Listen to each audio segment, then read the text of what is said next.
Welcome to Navigating Change, the podcast from Tybal Inc. I'm Pete Wright, and I am here with Howard Tybal. How are you today, Pete? I am very well, sir. How are you? I'm doing great. I'm glad to be here, and we have a great topic today. We really do. We're talking about transfers this week and the apparently gaping hole that exists between 2- and 4-year colleges. Before we dig in, make sure you head over to tybalinc.com, learn more about us and the show, and subscribe for free. Just click the blue button, and we will keep you updated as we post new shows. I love this topic. I'm personally invested in this topic. I know. You dropped everything to just do this podcast. I did. Well, what was fascinating for me, Pete, is that I was at a large public research institution this past week.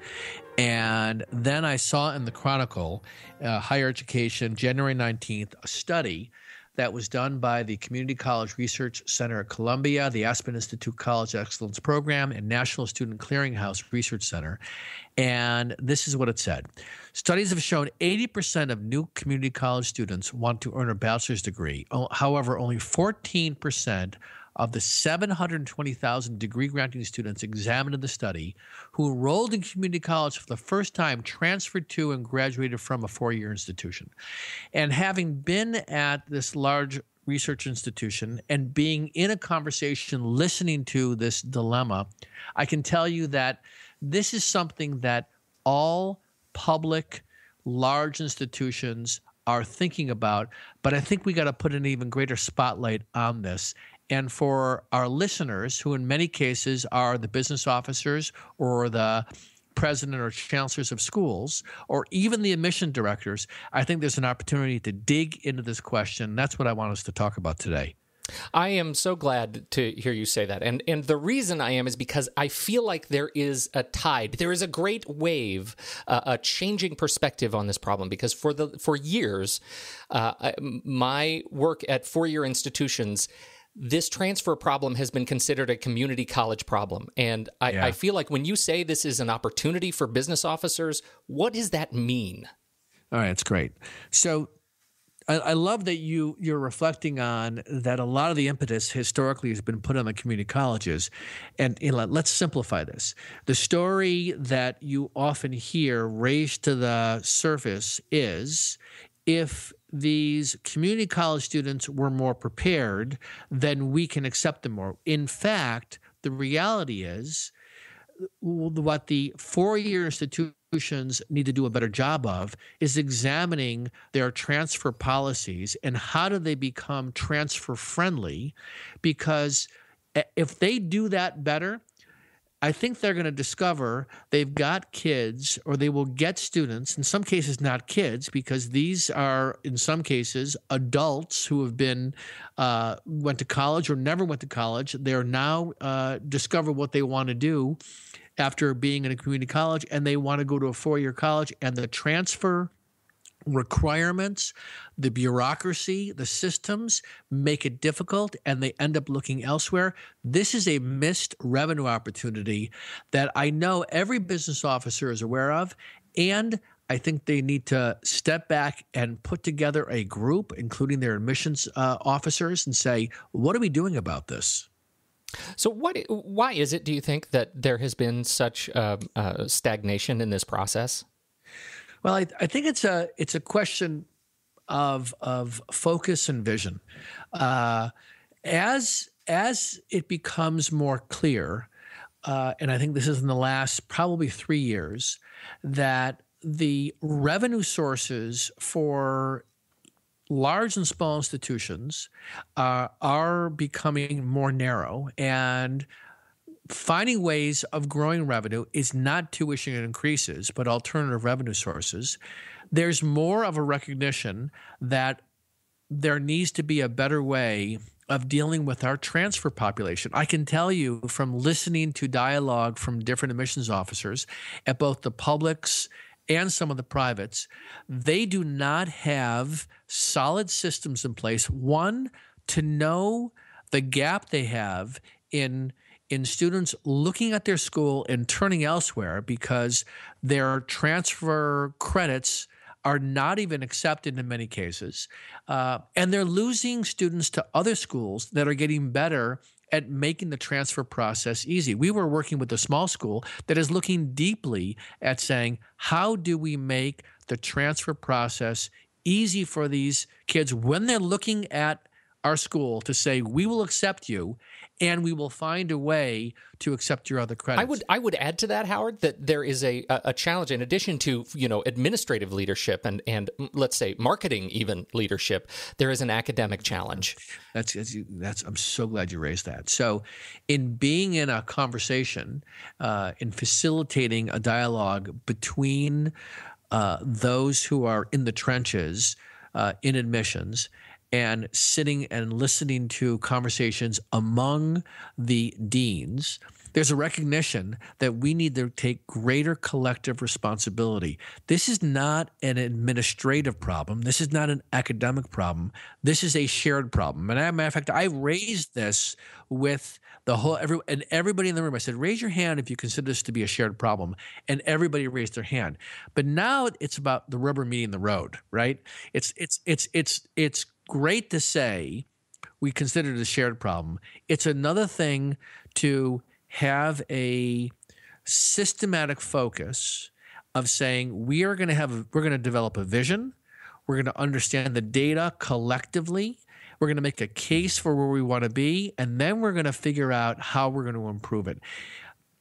I would say that of all the different initiatives that a school could be looking at, and what comes top of mind at the most senior level, raising money, completion rates, how we are represented publicly as, in our rankings. But revenue and cost is top of mind for everybody today. And I cannot think of a better topic for schools to put very intentional strategic focus on than their ability to transform their transfer process. It is such a now I don't have data, a broad set of data to back this up. I have my own personal rigorous empirical research. But I can tell you that in my experience, transfer students tend to be more prepared, more diligent, older, more mature, more aware of the systems that they have to deal with in order just to get to class. There is much less hand-holding, and they don't require the crutch of university systems. They are for lack of a better word, a more profitable student.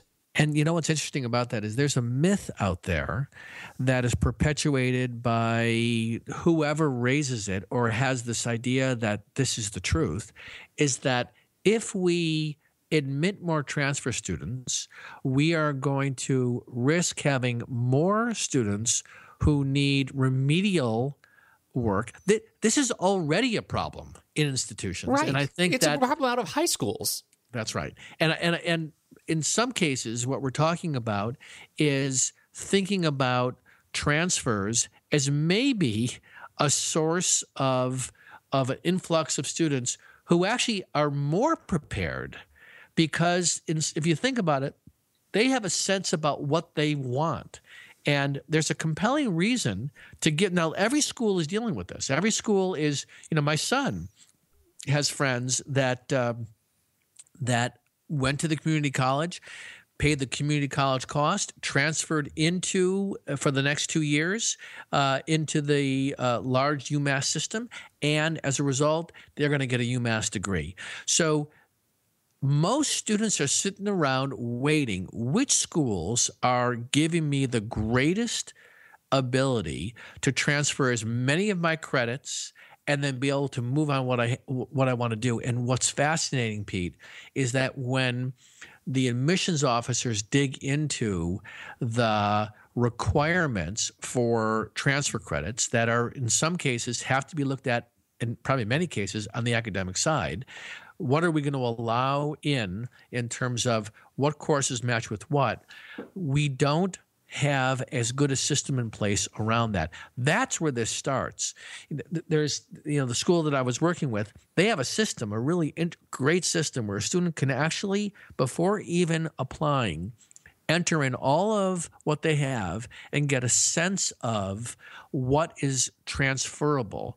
But then when they go through the process, the system internally doesn't allow them to actually take those credits initially. And as a result, many of them back off and look elsewhere. So I think schools need to put a much higher sense of urgency around how are we going to transform this. I think at the top, at the cabinet level, there needs to be a conversation to say we are going to make this a strategic priority, which means, in my view, getting the academic and administrative leadership together.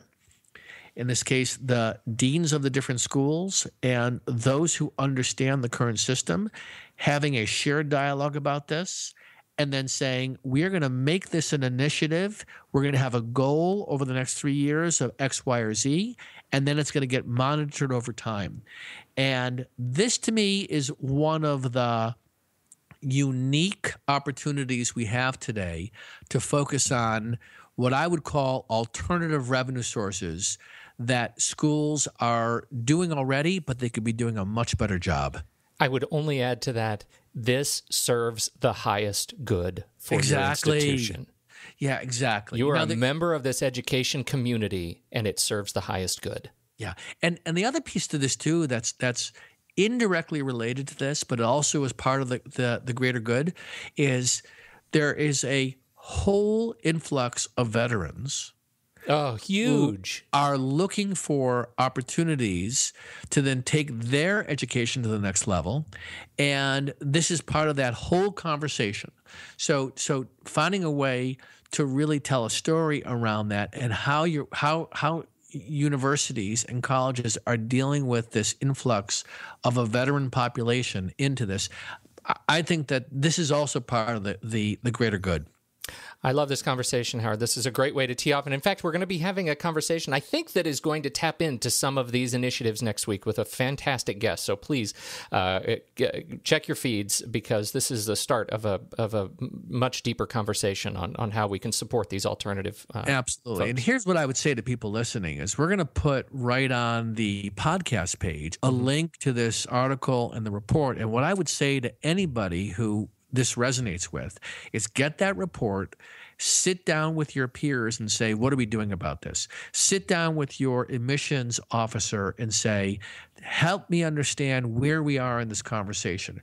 Because sometimes what it takes, because we're all so busy focusing on lots of different things, sometimes it takes reminding somebody or even introducing this as the top 3 things we should be focusing on, but start with just sitting down and saying, where are we with this? What is our focus around this? And use this report as a way to create some sense of a burning platform. Fantastic conversation. Any final goodbyes? Any special wishes? Wishes. I'm trying to think, who should I wish something to? No, we're past the holidays, so the good wishes are behind us, right? So we're now in January. Yep. We're coming up on Valentine's Day, Pete, and I'm sure you've got plans for that one. This is our first February show. I know that you're planning something grand, so I look forward to receiving it. Thank you, everybody, for downloading and listening to this show. As ever, on behalf of Howard Teibel, I'm Pete Wright, and we'll catch you next week on Navigating Change, the podcast from Teibel Inc.